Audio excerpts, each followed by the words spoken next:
So I've been going with the flow with my school district since 1989. I've been in the grounds crew cutting grass. I've been an educational assistant, an elementary teacher, a secondary teacher, a vice principal, and today I was appointed as principal of continuing education. I've worked in, thank you, that throws off my timing. We'll go to the next one.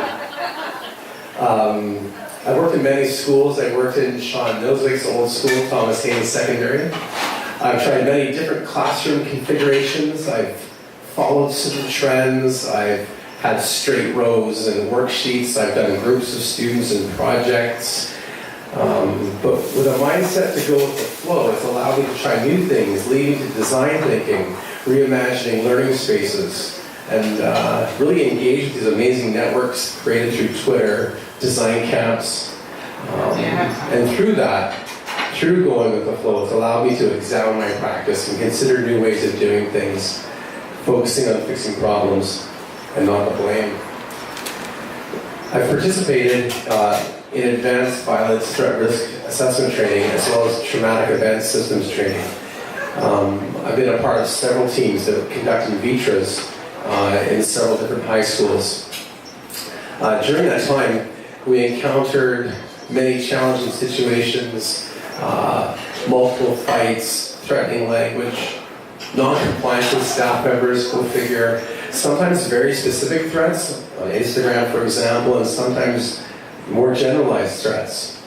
We've dealt and tried to manage drug use, drug possession, dealing at school, and fighting. These are sadly some of the situations that in administration we manage, in addition to working on timetables, meeting with departments, problem solving with parents.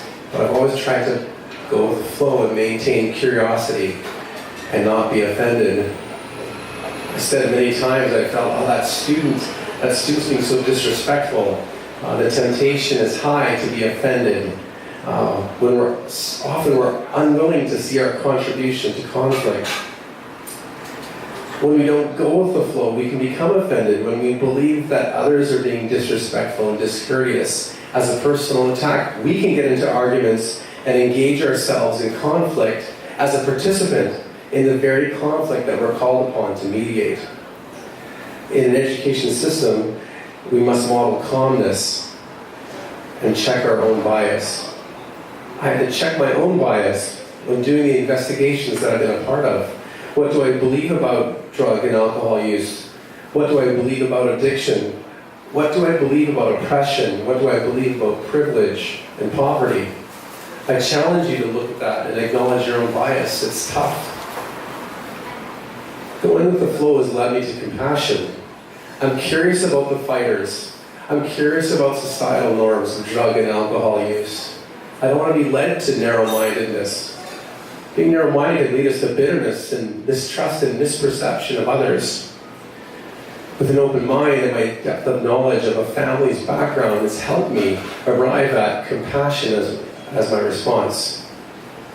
Our viewpoint, our perspective on an issue is powerful. But what about when we do not have the same level of details? What about you in the classroom, in your community? You don't know about level of challenging situations, family trauma, poverty, incarcerated family members, debt collectors, rent payments. When we don't have the details about a family, we need to default to compassion as a response to our fellow humans.